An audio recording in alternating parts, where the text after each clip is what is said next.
کیا، ہماری ہدایت کے لیے 1,24,000 انبیاءوں کو بھیجا۔ وہ چاہتا تو نہ بھیجتا، لیکن میرے عزیزو ہدایت کرنے کے لیے انبیاءوں کو بھیجا۔ یہ بھیجنے کا مطلب کیا ہے؟ بھیجنے کا مقصد کیا ہے؟ یہ بھیجنے کا ریزن کیا ہے؟ چاہتا تو وہ نہ بھیجتا۔ میرے عزیزو انبیاءوں کو بھیجنے کا مطلب یہ ہے کہ ہماری ہدایت ہو جائے۔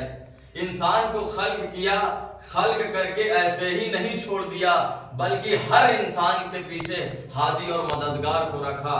ہادی اور مددگار رکھنے کا مطلب کیا ہے؟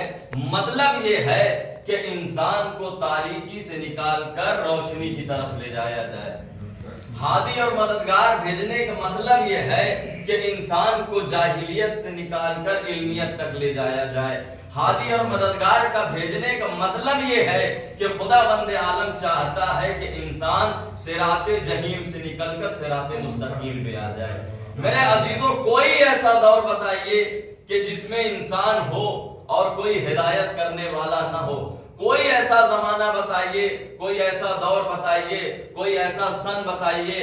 آج کے بھی دور میں ہماری ہدایت ہو رہی ہے اور ہمارا ہادی اور مددگار پردہ غیب میں ہے جو ہماری ہدایت کو کر رہا ہے۔ ایک صلوات پڑھ دیں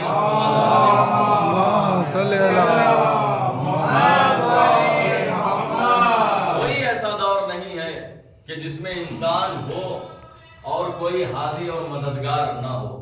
میرے عزیزو خداوند عالم نے ہمیں خلق کر کے ایسے ہی نہیں چھوڑا، ہر دور میں ہادی اور مددگار کو رکھا کہ انسان صراط جحیم سے ہٹ کر صراط مستقیم پہ آ جائے۔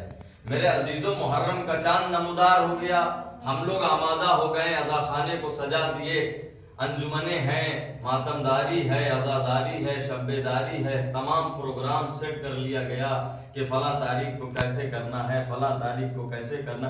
اس کا مطلب یہ ہے کہ ذہن میں ایک ایم ہے، ایک مقصد ہے کہ ہمیں اس چیز کو کرنا ہے۔ تو خداوند عالم نے ہمیں خلق کیا، تو خلق کرنے کا مقصد تو کوئی ہے، کچھ مقصد ہے جس کی مقصد کی وجہ سے خداوند عالم نے ہمیں خلق کیا۔ وہ مقصد کیا ہے؟ وہ ریزن کیا ہے؟ وہ وجہ کیا ہے؟ الا لیعبدون، کہ صرف خدا کی عبادت کی جائے۔ ہم نے انسانوں کو خلق ہی نہیں کیا، اگر خلق کیا ہے تو اپنی عبادت کے لیے۔